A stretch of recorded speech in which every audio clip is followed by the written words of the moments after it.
Hello friends, welcome back to my channel happy life. आपण मानक मो चैनल पसंद आसतिले like share and subscribe this. आपण मानक पई रहिछि आजि मोर यमी डिश सेई पनीर मसाला रे recipe. So let's start. Recipe पई मु नेइछि 200 ग्राम पनीर को मु हल्दी गरम पानी रे पकई देछि जोटा आपन को जीवाणुमुक्त रहइबो एवं खाइबा को स्मूथ हेबो। पनीर को एमती छोट छोट पीस कर काटी दिंतु। आपण हिसाब रे आलू नहीं पारे, मीडियम साइज रे 2टा आलू नहीं ताको एमती छोट छोट पीस कर काटी दिंतु। तापरे नियंतु जीरा पाउडर, तेज पत्र, शाही पनीर मसाला, लंका पाउडर, धनिया पाउडर, जीरा, दालचीनी पाउडर। तापरे हाफ लीटर क्षीर नियंतु। नेक्स्ट अपन नेबे अदा रसुण पेस्ट, धनिया पत्र, टमाटर गोटे, भृषंग पत्र बा करी लीव्स, गुजराती 2टा, कंचा लंका 2टा, कैप्सिकम गोटे, पियाज 2टा। ताको एमती छोट छोट पीस करी काटी दियंतु। आवश्यक हिसाब रे लूण, चीनी, हळदी मझे मझे यूज करेंगे। ताले चलतु रोषेई प्रोसेस स्टार्ट कर दबो। प्रथमे गैस ऑन करी कढ़ाई बसंतु। कढ़ाई गरम हैला परे रिफाइन तेल पकांतु। तेल आपण रुचि गोल्ड रो यूज करि परिबे नाले फॉर्च्यून रो यूज करि परिबे। तेल गरम हैला परे अल्प किछि चीनी पकांतु। चीनी मु कलर हेबा पई पकाए। चीनी को पोड़ीबा को देबेनी, एमती खड़िकारे बुलौथिबे और आपण कम आंचरे करूथिबे। चीनी एमती कलर ही आसिले सेइतरे आलू पकई दियंतु। आलू को आपण खड़िकारे बुलौथिबे। तापरे आपण सेइतरे टिके लूण पकई दियंतु।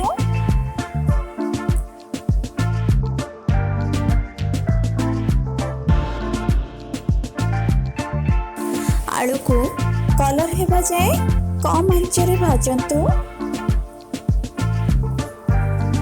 देखंतु आलू एबे केमती कलर ही आसीगला। तो एमती कलर करे ताकू बाहर करी दियंतु। पुणी आपण ठीक सेम प्रोसेस रे पनीर को टिके भाजी दियंतु एवं ताकू कलर हेबा परे एमती बाहर करी दियंतु।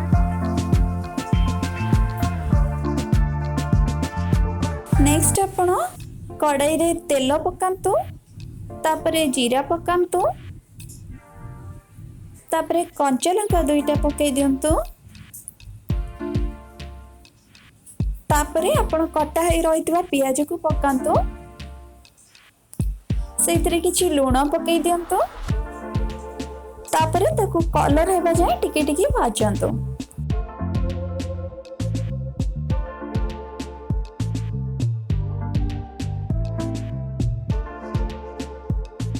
पियाज एमिति टिके जस्ट कलर ही आसिले आपण सेइतरे कैप्सिकम पकई दियंतु।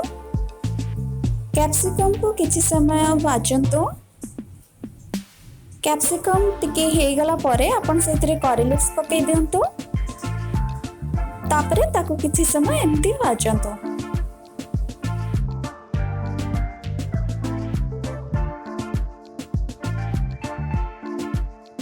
किछि समय एमिति भाजिला परे सेइतरे अदा रसुण पेस्ट पकांतु। किछि लूण पकांतु आउ टिके हळदी पकांतु। मसाला को गोळांतु। मझिरे मझिरे अल्प अल्प पानी देकी मसाला को गोळांतु। कढ़ाई रे मसाला को लागिबा को दियंतु नहीं।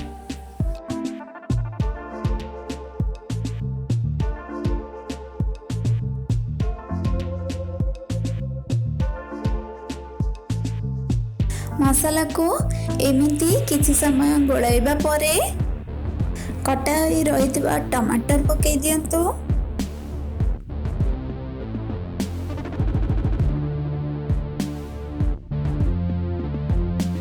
टमाटर पकई सरी सेतरे टिके लूण पकई दियंतु।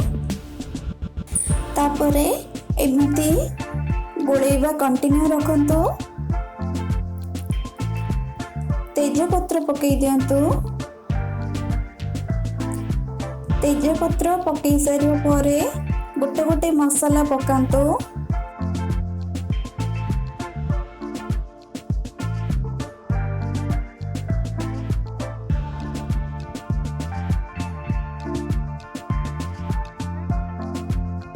दालचीनी पाउडर, लंका पाउडर, धनिया गुंड, जीरा पाउडर, शाही पनीर मसाला आवश्यक अनुसार पकांतु।